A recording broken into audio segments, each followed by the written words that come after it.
말씀을 같이 보도록 하겠습니다. 에베소서 4장 1절부터 6절의 말씀을 같이 보겠습니다. 에베소서 4장 2절부터 6절입니다.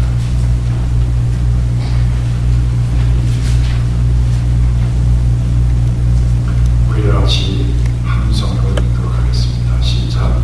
그러므로 주 안에서 같이 내가 너희를 권하노니 너희가 부르심을 입은 부름에 합당하게 하여 모든 겸손과 온유로 하고 오래 참음으로 사랑 가운데서 서로 용납하고 평안에 매이는 줄로 성령이 하나 되게 하시는 것을 힘써 지키라. 몸이 하나요 성령이 하나이니 이와 같이 너희가 부르심의 한 소망 안에서 부르심을 입었느니라. 주도 하나요 이름도 하나요 세례도 하나요 하나님도 하나이시니 곧 만유의 아버지시라. 만유 위에 계시고 만유를 통일하시고 만유 가운데 계시도다. 아멘.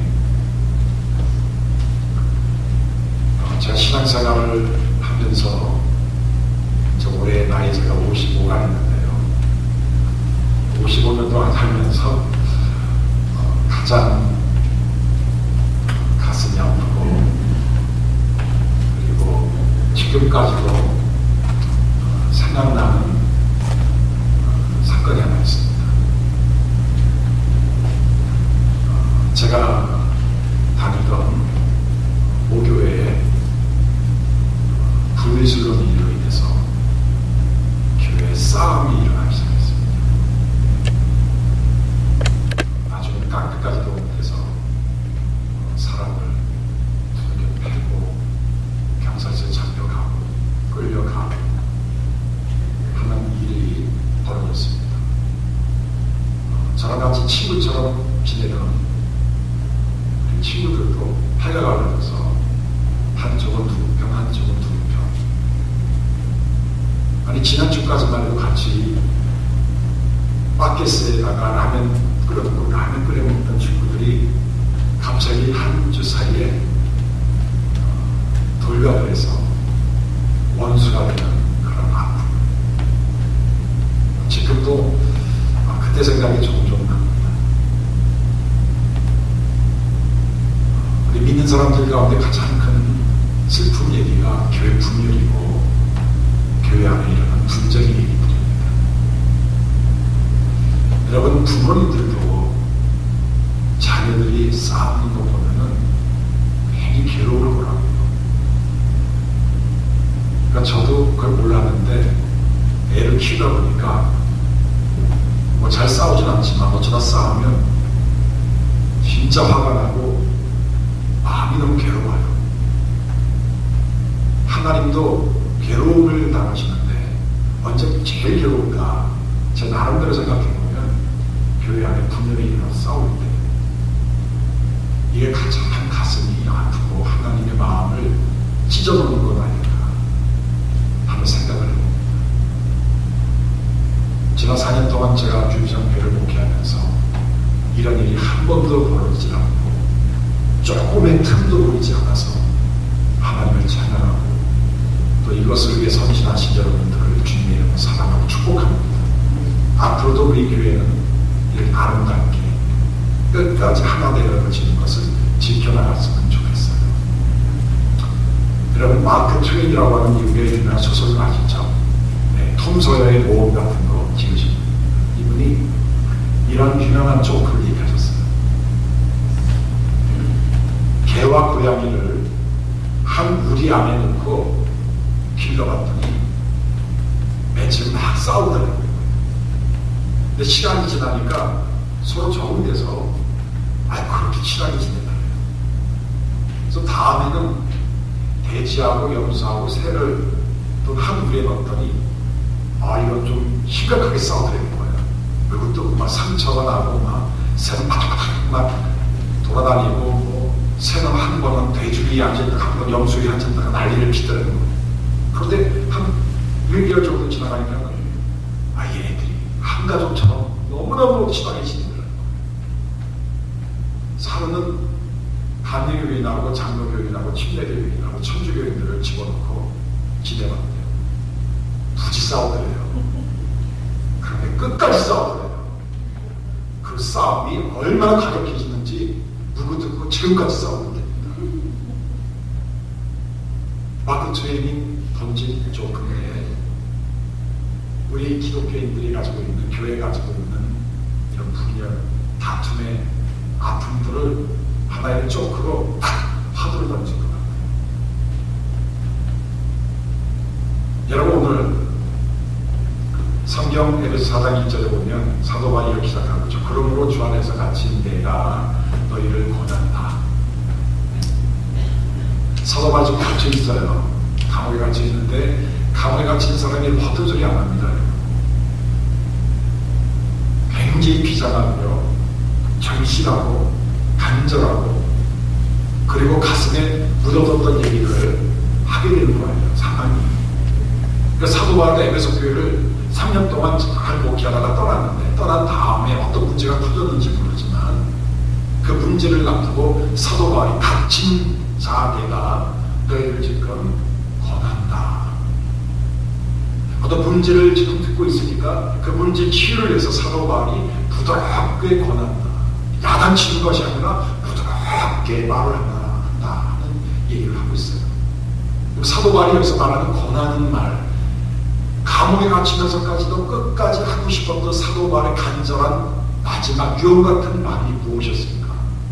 에베소 교회를 향해서 던져진 말씀이 무엇일까? 만약 사도 바울이 지금도 살아계시다면 지금 사도 바울이 이 시대의 에스다 지역의 모든 교회를 향해서, 이민 교회를 향해서 던지는 화두가 무엇일까? 바로 오늘 말씀 3절의 결론이 나와 있는데, 성령의 하나 되신 것을 힘써 지켜라. 하나님을 힘써 지키라는 말을 사도 바울이 에베소 교회를 향해서 했고 지금 모든 교회를 향해서 하고 있다고 저는 믿습니다.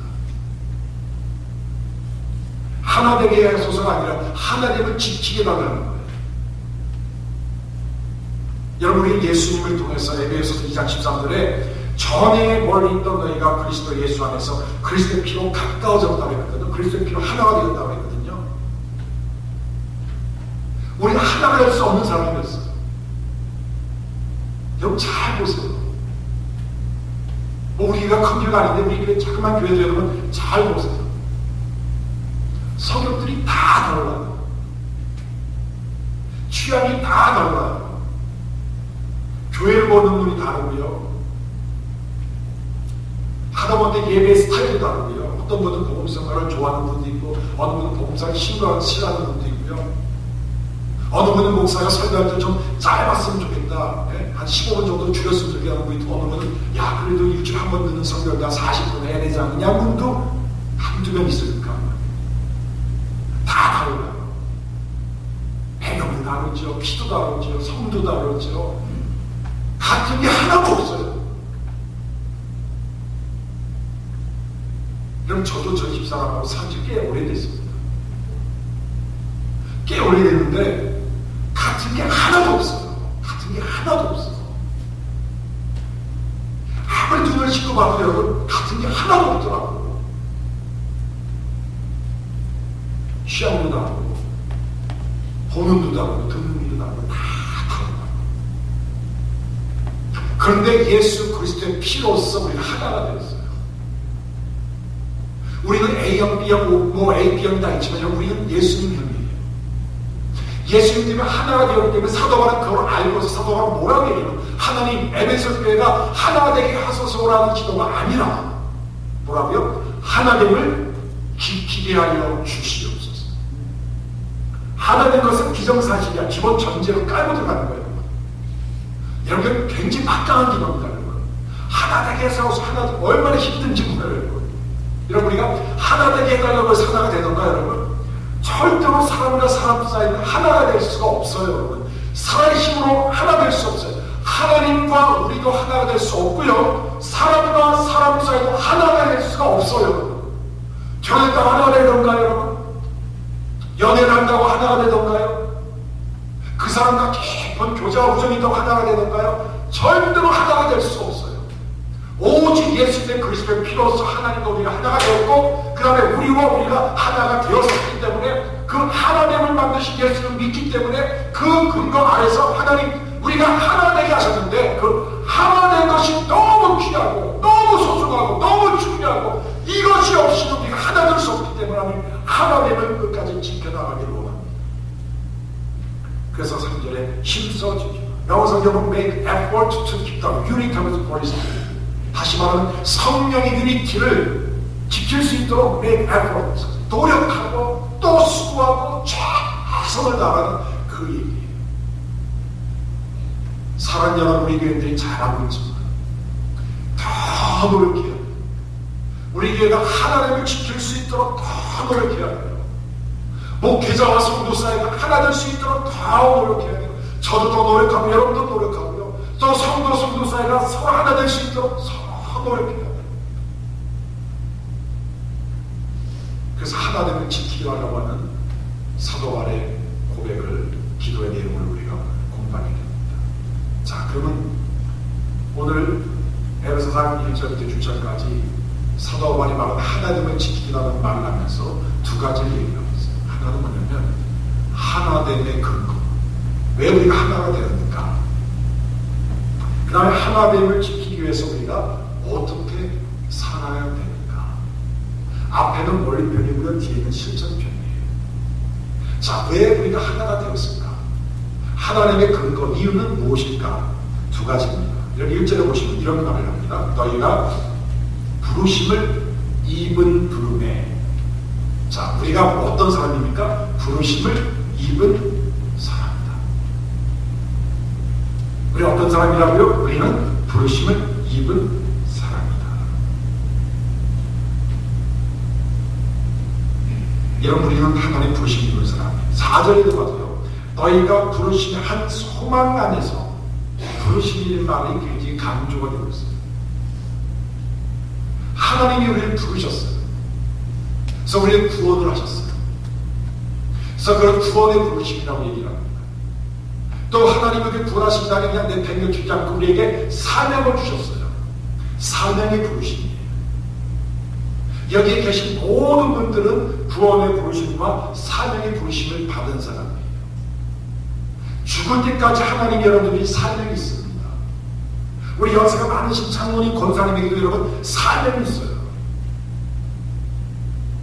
사명에 대한 질문을 하시면 안 돼요. 난 나이가 많이 먹었는데, 난 힘이 빠졌는데, 난 몸이 아픈데, 난 돈이 없는데, 난 믿음이 없는데. 아니에요, 여러분. 하나님 모든 사람들에 대한 구원의 부르심과 사명의 부르심을 받았어요. 그래서 그 부르심을 하나님이 부르셨기 때문에 그 부르심이 근거에서 우리는 하나가 된다는 거예요. 다른 사람이 부른 게 아니라 하나님이 부르셨어요. 이 사람이 날 부르고 저 사람이 날 부른 것이 하나님이 부르셨어요. 목사가 된 것은 하나님이 부르신 거예요. 장로가 된 것, 안수집사가 된 것, 권사가 된 것 하나님이 부르신 거예요. 목사 구색 잘 맞추고 목사한테 잘 해가고 목사 마음에 잘 들어가고 헌금 많이 해가고 장로 권사 안수자 된 것이 아니라 하나님의 폴에 있어서 여러분들이 재직이 된 거예요. 하나님이 부르신 거예요. 그 다음에 두 번째로 우리가 하나님의 증거는 뭐냐? 그것은 한 하나님이에요. 한 하나님. 자, 오늘 본문 잘 보시면 여러분 4절을 보시면 4절부터 6절까지를 쭉 보시면 거기서 계속 나오는 단어가 하나 있습니다. 5절. 하나. 그래서 하나가 너무 좋아서 오늘 하나로 되어 있습니다. 하나. 자, 근데 4절에는 뭐가 하나요? 몸이 하나, 또 성령이 하나고 또 부르심의 한 소망도 하나예요. 소망도 하나예요. 그 4절에 세 가지가 나오고요. 몸이 하나고 성령이 하나고 소망이 하나. 5절에는요. 주도 하나 있고 믿음도 하나 있고 성령도 하나 있다. 또 세 개가 나왔죠. 6절에 또 하나 나와 있습니다. 하나님도 하나인데 그 하나님 만유의 아버지, 만유의 아버지 하나님이 하나이다. 토를 몇 개가 나왔습니까? 7개가 나왔습니다. 7개의 하나. 몸이 하나이고 성령도 하나이고 소망도 하나이고 주도 하나이고 믿음도 하나이고 살도 하나이고 하나님 아버지도 하나인데, 여러분 이것을 또 세 가지의 초점으로 나눌 수가 있어요. 4절에 보시면 여러분 굉장히 중요한 하나됨을 만드는 주체가 있어요. 성령이 하나예요. 성령의 기름 부심으로 여러분 우리가 모든 피가 섞여가지고 예수님의 피로 내서 몸이 하나가 됐어요. 그리고 우리에게는 성령을 통해서 우리에게 끊임없는 창문의 소망을 부어주시는 거예요. 죽겠다 이거 어떻게 하면 좋지 하는데 성령의 기름 부심이 있어서 나에게 계속 나에게 소망을 주시는 거예요. 그 다음에 5절에 보시면 주님이 하나, 예수님이 초점이에요. 예수님을 우리가 믿게 됐어요. 믿음의 외적인 증거로 우리가 세례를 받아요. 그렇죠? 예수 그리스도. 자, 6절에 하나님 아버지예요. 그 하나님 아버지는 뭡니까? 만유를 창조하신 아버지 하나님. 그 4절에서 성령의 하나님, 5절에서 예수 그리스도 하나님, 6절에서는 아버지 하나님, 삼위일체 하나님이 마치 여러분 에베소 1장 3절부터 쭉 나왔죠. 성부 하나님, 성자 하나님, 성령 하나님. 성부 하나님을 선택하시고 예정하시고 예수 그리스도 하나님을 통해서 우리가 구속받게 하시고 성령 하나님의 인치심으로 말미암아 하나님의 놀라운 축복을 우리가 누리게 되었다는 말로 하는 것처럼 또 얘기를 하는 거예요. 대체 너희들은 누구냐? 너희들의 정체가 대체 뭐냐? 목사이기 전에, 집사이기 전에, 이 세상에 살고 있는 사회인으로서 전에 대체 너의 정체는 뭐냐? 성령의 하나님, 예수 그리스도 하나님, 하나님 아버지로 인해서 구속받은 사람. 그래서 이 세 가지 성령의 하나님, 예수 그리스도 하나님, 하나님 아버지를 또 하나로 축약해보니까 하나가 나와요. 한 하나님. 그렇죠? 하나님. 예, 우리는 하나님을 믿습니다. 아멘. 다른 거 압니다. 하나님을 믿어요. 감리교가 중요한 것이 아니라 신뢰교, 장로교가 중요한 것이 아니라 순복음이 중요한 것이 아니라 우리가 하나님을 믿는 데서 공통입니다. 이게 공통입니다.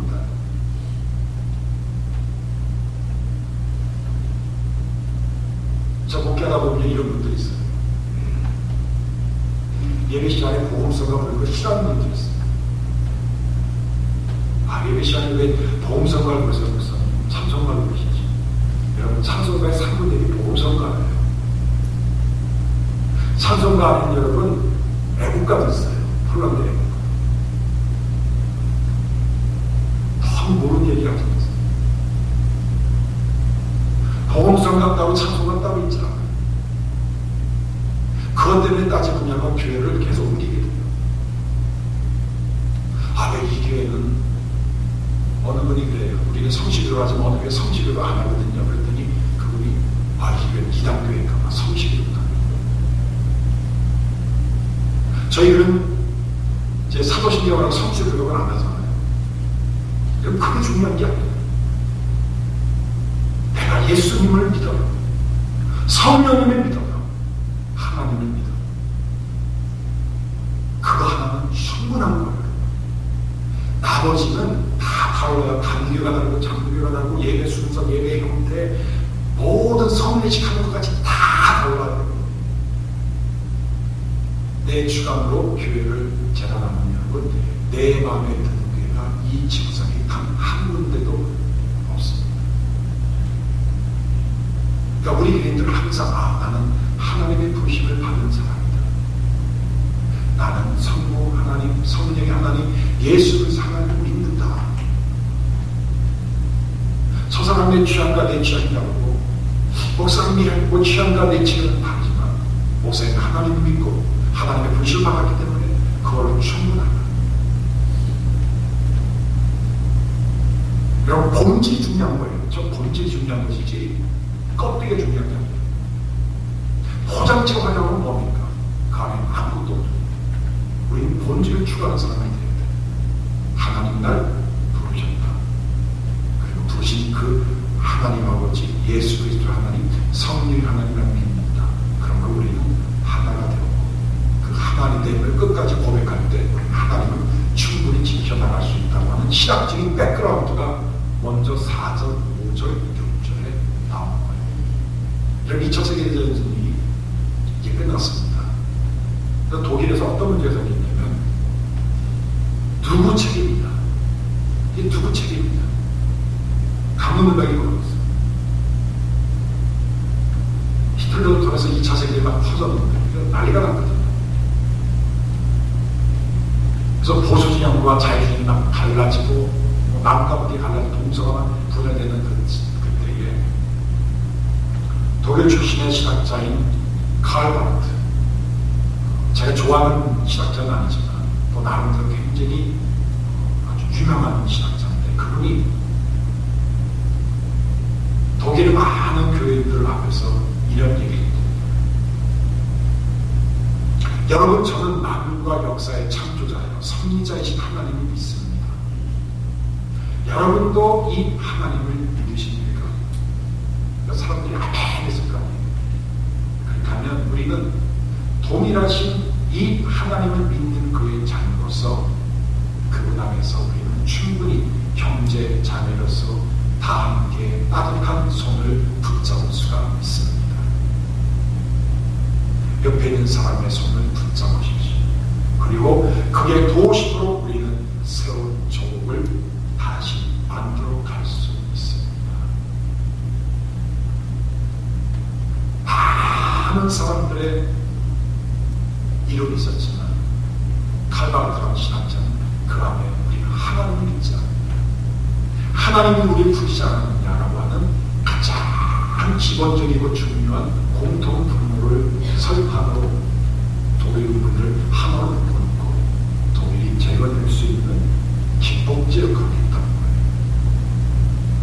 거예요. 이번 교회 부흥의 요소는 우리가 하나님이 나를 부르셨다고 하는 소명감, 그리고 나는 하나님을 믿는다라고 하는 하나님에 대한 신실한 믿음, 이 두 가지가 깔려 있을 때 우리 교회 안에 있는 우리 인간들의 마음에 있는 여러 가지의 상이한 여러 가지의 취향과 선택권과 그리고 다른 것들이 하나로 묶어지는 놀라운 역할을 감당할 수 있더라는 겁니다. 여러분, 우리는 하나님의 부르심을 받은 사람들입니다. 아멘. 우리는 성부, 성자, 성령의 하나님이 있는 사람들입니다. 그것이 우리에게 공통분모인 하나님을 지켜나갈 수 있는 가장 근본적인 신학적인 원리입니다. 그 다음에 두 번째로 하나됨의 근거를 말한 다음에 사도 바울은 하나됨을 위해서 구체적으로 우리가 어떻게 살아야 될 것인가 라고 하는 삶에 대한 얘기를 하고 있어요. 사도 바울은 항상 여러분 바울 서신을 보면 원리를 얘기를 하고 나중에 실천편을 얘기해요. 앞에는 신앙을 다루면 뒤에는 반드시 적용을 다뤄요. 자, 부르심에 합당하게 생각하는 얘기를 이제 오늘 얘기할 텐데요. 자, 먼저 여러분 4절 1절을 보시면 너희를 권하노니 너희가 부르심을 입은 부름에 합당하게 행하라 말이 나오죠. 이 합당하게라는 말은 무슨 말이냐면 두 개의 접시가 달린 저울이 있는데 무게를 달았더니 무게가 똑같아. 무게가 같다라고 하는 뜻이 합당하라는 말이에요. 자, 우리가 하나님을 믿어요. 그렇죠? 하나님의 부르심을 받았어요. 나는 성부의 하나님을 믿어요. 그의 선택을 믿고 예정을 믿고 예수님의 구속을 믿고 성령의 인치심을 믿어요. 그런데 믿는 거에 걸맞게 그와 똑같은 무게로 내 삶이 합당하게 삶으로 연결되어야 된다. 여러분, 이것이 우리의 큰 고민이에요. 말로는 잘합니다. 정상일세요. 얼마나 많이 하는지 몰라요. 그런데 삶이 안 따라가는 거예요. 전 매주만 설교하면서 이 파트가 참 힘들어요. 혹시 교인들이 설교드리면서 속으로 이런 얘기를 하지 않는가? 목사님이나 잘하세요. 매주만 설교하는데 우리 집사람이 여보, 당신은 교회와 집에서 살기가 너무 다르군요. 여보, 당신이나 잘하세요. 이런 말을 하고 이런 생각을 할까? 진짜 두려워요. 여러분, 목사답게 산다는 게 얼마나 어려운지 모릅니다. 장로답게 살고 권사답게 살고 안수집사답게 살고 성도답게 사는 것이 얼마나 어려운지 몰라요. 부모 노릇하는 게 얼마나 어렵습니까? 그런데 여러분, 자녀들한테 물어보면요, 자녀 노릇하는 것도 힘들다고 고백하더라고요. 노릇하자는 거예요. 답게, 그 걸맞게 살아가는. 여러분, 우리가 하나님의 부르심을 받은 사람에 걸맞게 사십시다. 하나님을 믿고 하나님을 고백하는 사람처럼 사십시다. 왜 예수를 믿는 나를 통해 사람들이 왜 은혜를 못 받을까? 하나님을 사랑한다고 하는 나 자신을 통해서 왜 사람들이 예수님의 향기를 못 맡을까? 예수를 믿는다고 공동체 안에서 왜 문제가 터지고 왜 분열이 나고 왜 싸움을 하고 왜 서로 물박지르고 서로 욕을 할까? 이거 진짜 비극적인 비극이고 희극적인 희극이에요. 세상 사람들이 이민 교회 안에서 일어나고 있는 갈등과 분열과 여러 가지 추잡한 일들을 그들이 직접 안다고 하면은 아마 교회를 경멸하는 거예요. 우리가 성도답게 살지 못하고 있는 그 삶을 짝잘라서 본다면 그는 우리를 경멸할 거예요. 너나 잘하라. 너 어떻게 그렇게 사냐? 사도 바울이 부르심에 합당하게 살아야 하는데 네 가지를 얘기해요. 첫 번째, 겸손입니다. 오늘 말씀 2절에 보시면 모든 겸손과, 모든 겸손. 그냥 겸손이 아니에요. 모든 겸손. 여러분, 어쩌다가 한번 겸손한 건 할 수 있어요. 항상 겸손한 건 참 힘들어요. 그게 모든 겸손이에요. 나보다 많이 배우고 나보다 똑똑한 사람한테 겸손할 수가 밖에 없어요. 왜? 아무 게 없으니까 겸손해야지. 근데 나보다 무식한 사람, 나보다 한참 수익에 떨어진 사람 앞에 겸손한다는 것은 쉽지가 않습니다. 여러분, 자녀들이 부모님한테 겸손한 건 당연하죠. 그런데 부모님들이 자녀들한테 겸손하기 쉽지 않습니다. 한국 문화에서 여러분, 여자들이 남자한테 겸손한 건 당연하지만 남자들이 여자한테 겸손한 건 쉽지 않습니다. 그래서 모든 겸손. 이 당시 사도 바울이 있었던 이 헬라 철학에서는 겸손이 그들은 아주 시욕적인 거였어요. 그런 강자라고 했어요. 강자, 힘이 있는 사람, 힘을 가시할 수 있는 사람, 목소리가 큰 사람이 가오장목의 가오. 그런데 사도 바울은 그러면 안 됩니다. 하나님을 지켜나가기 위해서는 겸손해야 됩니다. 겸손이 뭔지 아십니까, 여러분? 창조주 하나님 앞에서 피조물인 나 자신을 바라보는 태도예요. 여러분, 우리는요, 어느 때는 굉장히 교만했다가 어느 때는 굉장히 열등에 빠질 때가 있어요. 왜 그런지 아세요, 여러분? 사람들 앞에 나를 비교해서 그래요. 그쵸? 그게 겸손이 아닙니다. 창조주 하나님 앞에 내가 피조물이라는 것을 충분히 인식하고 하나님 앞에 나 자신을 바라보는 것이 겸손이에요. 과대평가할 것도 없고 과소평가할 것도 없고 나는 나야. 나는 죄지만 하나님이 나를 다 용서하시고 받아주셨어. 거기에 감사하고 감격하고 은혜가 있고 찬양이 있고 예배가 있고, 그래서 그 하나님의 사랑과 하나님의 은혜로 나도 그 사람들을 대할 때 똑같은 사랑과 은혜로 대하는 태도, 이게 겸손이에요. 이사야 같은 경우는 이사야 6장에 보면 우시야 왕이 죽던 해에 이사야가 성전에 들어갔더니 성전에는 하나님의 영광이 꽉 찬 걸 봐요. 하나님의 영광이 꽉 찬 걸 보더니 이사야 6장 5절을 보시면 화로와여 망하게 되고 나야는 입술이 부정한 사람이다.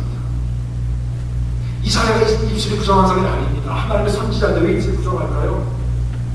영광의 하나님을 봤을 때 그 영광의 하나님과 나를 비교했을 때 나는 입술이 부정한 사람이라는 거예요. 이스라엘에서보다 더 깨끗한 사람이었어. 흠잡을 떠는 사람이었어. 베드로를 보세요. 누가복음 5장에 보면 밤새고 고리를 붙잡은 베드로에게 베드로야 저 깊은 데 가서 그물을 내려라.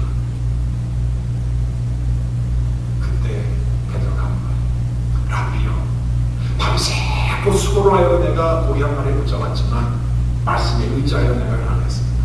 고기가 엄청나게 잡히는 거예요. 그때 베드로의 고백이 이렇게 나옵니다. 주여 나를 떠나소서 나는 죄인. 그냥 말 잘하고 운면 잘하고 설교 잘하는 랍비로 바꾸던 베드로가 예수님을 주로 영접하고 하나님의 아들로 영접하는 그 당, 이게 겸손이에요. 여러분, 매일매일 우리가 하나님 앞에 나를 비춰봤을 때 내가 겸손해지게 되고, 그래서 여러분 하나님을 지켜나가는 놀라운 역사가 일어날 줄을 믿습니다. 두 번째로 온유입니다. 온유라는 말로 우리는 많이 저요. 온유죠. 제가 아는 온유가 있는데, 온유 참 좋죠. 온유. 여러분, 온유라는 것은 프라우테스라고 하는 말을 씁니다. 이 프라우테스라는 단어는 이 당시에 용기가 없거나 사기가 부족하거나 아주 얕게 빠진 것을 표현할 때 프라우테스라는 단어를 썼다는 거죠. 근데 사도 바울이 너희가 하나님을 지키기 위해서는 프라우테스라는 거죠. 아주 다른 단어로, 다른 의미로 얘기하고 있는데, 이것은 뭐냐면, 진정한 프라우테스의 뜻은 뭐냐면 power under control, 조절된 힘을 얘기합니다. 그냥 힘이 있다고 해서 다 쓰면 안 돼요. 그렇죠? 저는 옛날에 이 테니스를 진짜 좋아해서 테니스를 진짜 많이 쳤어요. 교회 쉬는 날 하루에는 아침에나 저녁에 들어오기만 그랬어요. 그래서 자기한테 핏바람 좀 받았는데, 여러분 조절할 줄 알아요. 테니스 때 여러분 근육질의 남자들이 테니스 잘 치는 자서 여러분 절대로 못 칩니다. 근육질 남자들이 테니스 치면요 거기 머리 홈런으로 날아가서 안 들어오고요. 조절을 해요. 골프도 그렇고 축구도 그렇고 모두 그렇고. 파워 언더 컨트롤, 이게 온유예요. 내 프라우테스라는 단어를 이 당시에 세 가지의 용례로 많이 썼다고 하는데, 첫 번째는 뭐냐면 길들여진 동물, 야생마, 뒤도 알아보지 않고 막 수박 많이를 지어요. 그런데 저런 사람 참 반기 일어나고 안정 많고 서 달려 이게 파워 언더 컨트롤. 두 번째는 밤새고 10곳이 피었어요. 근데 안정제를 딱 주니까 10곳이 쫙 사들어들어. 그 안정제, 열을 내린 안정제를 할 때 프라우테스를 썼대요. 또 하나는 일을 막 하면 땀이 막 났어요. 너무너무 더워요. 무통을 벗어도 땀이 졸졸 나면 어떻게 합니까? 근데 갑자기 저 멀리 서늘한 소프트 윈드가 쫙, 선풍기 같은 바람이 쫙 부니까 얼마나 시원한지. 소프트 윈드, 이게 프라우테스. 여러분들이 우리 교회 안에 프라우테스가 되기를 원합니다. 부드러운 바람이 되시기를 원합니다. 잘 기다려진 훈련된 동물이 되기를 원합니다. 다른 사람이 열을 내릴 수 있는 안정대가 되는 프라우테스의 축복이 임하기를 원합니다. 모세가 민수기 10장 3절을 보시면 구스의 돌을 취하니까 그의 형 아론과 미리암이 비방하고 들어갑니다. 모세가 뭐 잘나지 되게 한다, 뭐 하나님과 대면한다고 하더니 야, 지가 뭐 잘났지, 뭐 구스 여자 이방 여자하고 결혼해. 여러분, 성경에는요 이방 여자와 결혼을 금지하지 않았어요. 이방 신을 섬기는 여자를 부르지. 그런데 말보통이 자꾸 숫자만 해야지. 잘 모르는 사람이거든요.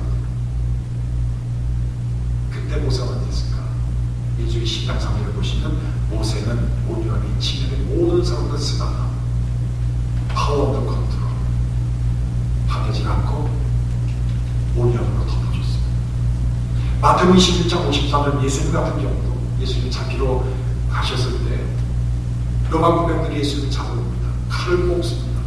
그때 베드로가 맑은 칼을 베어서 귀를 잘라버립니다. 그때 예수님이 하신 말씀이 내 아버지께 구하여 지금 12영 더 되는 선사를 보내시게 할 수 없는 줄 압니다. 지금 내가 하나님께 간구만 하면 12영 되는 천사들이 와서 나 호위하실 줄 모르느냐. 칼을 내릴까. 예수님은 하나님의 아버지의 권세에 그 힘을 컨트롤합니다. 놀란 일이 아닙니다. 그 다음 세 번째로 오래 참음이에요. 오래 참. 2절에 보시면 오래 참. 여러분, 오래 참는다는 말의 원래는 불편함이나 그리고 부당한 대우에 그런 환경에서 견뎌내는 거예요.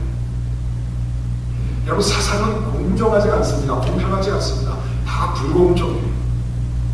어느 때는 교회 안에서 일어나는 가운데는 불공정하고 불공평한 일들이 있을 수 있어요. 그럴 때 여러분, 내가 그 불편함과 불공정한 대우 때문에 들어간다면 하나님을 판단하는 거예요. 어느 교회를 볼까? 어느 교회는 건의함이 있대요. 건의함. 건의함에 두면은 건의함을 당에서 취업해갖고는 건의에 맞게끔 한다고 하는데 저는 그 반대합니다. 여러분, 집에 건의함 있으세요? 집에 건의함 있으십니까? 없죠. 근데 왜 교회는 있어요? 재밌죠? 교회도 가정이고 가족도 가정이에요. 교회는 익스텐드 패밀리예요. 확대된 가정이에요. 아, 말 못할 게 뭐 있어? 얘기하면 되죠. 목사님도 찾아가서 얘기하든 장로님 가서 얘기하지. 왜 익명으로 건의함에 둡니까? 이건 비겁한 행위예요. 건의함 설치한 교회, 지금 잘된 교회 하나도 못 봤어요. 반드시 건의함 때문에 문제가 생깁니다. 왜냐하면 여러분, 여기 실패해서 그래요. 오래 참 부당한 대우를 받았다 이거죠. 왜 나한테 이렇게 해주냐 이거죠. 우리는 불편하고 부정한 환경을 잘 견뎌내야 됩니다. 여러분, 고린도서 13절 제목 사랑장이죠. 사랑은 오래 참고, 사랑은 뭐냐? 투기하지 아니야. 사랑은 자랑하지 않아요. 교만하지 않아요. 그 다음 모든 것을 참으며, 모든 것을 믿으며, 그 다음 뭐라고 나왔습니까? 모든 것을 바라며, 모든 것을 견디며. 참으며 견디니라. 거의 비슷한 용어가 두 번 나와요. 여러분, 죄를 사랑하십니까? 그럼 참으셔야 돼요. 그 사람을 사랑하시니까 참으셔야 돼요. 갈라디아서 5장 22절 24절에 보면 성령의 9가지 열매가 있죠. 사랑과 희락과 화평과 네 번째 오래 참. 성령 충만한데 길게 기는 사람은 그거는 성령을 받은 것이 아니라 다른 걸 받은 거예요. 그럴 수 없어요. 성령 충만한 사람이 길이 뛰고 다혈질이고 대들고 사납고 이건 말이 안 돼요. 그런 사람이 있으면 저한테 데리고 오세요. 제가 진단해드릴게요. 여러분, 오래 참. 마지막, 사랑 가운데 용납하는 겁니다. 용납. 아, 이거 참 어려운 얘기예요. 여러분, 이게 네 가지가 다 어려워요. 평소 쉬워요, 어려워요? 아, 여러분 쉽구나. 나 어려운데. 오래 참으면 쉬워요, 어려워요? 어려워요? 우리 박근사님 어렵대. 나도 어려워요. 나머지 다 쉬울까봐. 온유한 거는요. 어렵죠. 그 다음에 사랑 가운데 용납하는 거. 이건 진짜 어려운 거. 용납한다는 것은 두 가지예요. 받아들인다. 그 다음에 받든다. 받아들여서 받드는 게 용납하는 겁니다. 어떻게 받아들여요? 내 생각과 다른데, 내 스타일과 다른데, 그걸 받아들여야 돼요. 교회 카페트를 까는 여러분, 어느 사람은 교회는요, 예수님의 보혈의 피를 향지하는 빨간 카페트를 깔아야 됩니다 하는 분이 있고요. 어느 분은 예에서는 더운데 좀 빨간 카페트냐, 우리 교회처럼 시퍼런 거 깔아놓고는 바다 위에 넘실넘실 물길 쳐는 것처럼 시원하게 있어야지 하는 분도 있고요. 별 사람이 많아요. 그런 게 중요한 게 아니에요. 그런 것들 받아주는 거, 다른 사람의 의견을 청취하고 받아주고, 일리가 있네. 그럴 수도 있겠네요, 원사님. 그럴 수도 있겠네, 목사님. 그래, 좋은 생각이시네요. 그래야지 이런 차 잘라면 안 돼요. 그걸 말이라고 해? 몰라서 그래? 아이고, 이러면요, 교회 하나님을 완전 파괴하는 행위입니다. 그래서 여러분, 우리가 대화를 하는데 대화의 테크닉도 배워야 돼요. 대화의 기술. 교회들이 계속 얘기하다 보면 서로 상처를 받아. 근데 나중에 보면은 상처 줄 얘기가 아닌데 대화의 테크닉이 부족해요. 상처를 주는 것은 들리는 거예요. 아니 그 말, 야 그런 말 하지도 마. 절대로 상처 주는 말이 아닌데 대화의 테크닉이 부족해서 말하는 사람은 아무렇게 말하지 않았는데 듣는 사람이 상처예요. 저 사람을 무시하네. 그게 아닌데. 설령 그런 말을 듣도 받아주고, 저 사람은 성품이 그런 게 아닌데 그냥 말투라서 그렇구나. 받아주는 거예요. 받아주는 것처럼 좋은 게 없어요. 받아줄 때 하나됨을 지켜나갈 수가 있습니다. 말씀드리죠. 여러분, 우리 교회는 지금 하나입니다. 계속 하나가 될 것입니다. 하나됨을 위해서 지켜나가야 될 것입니다.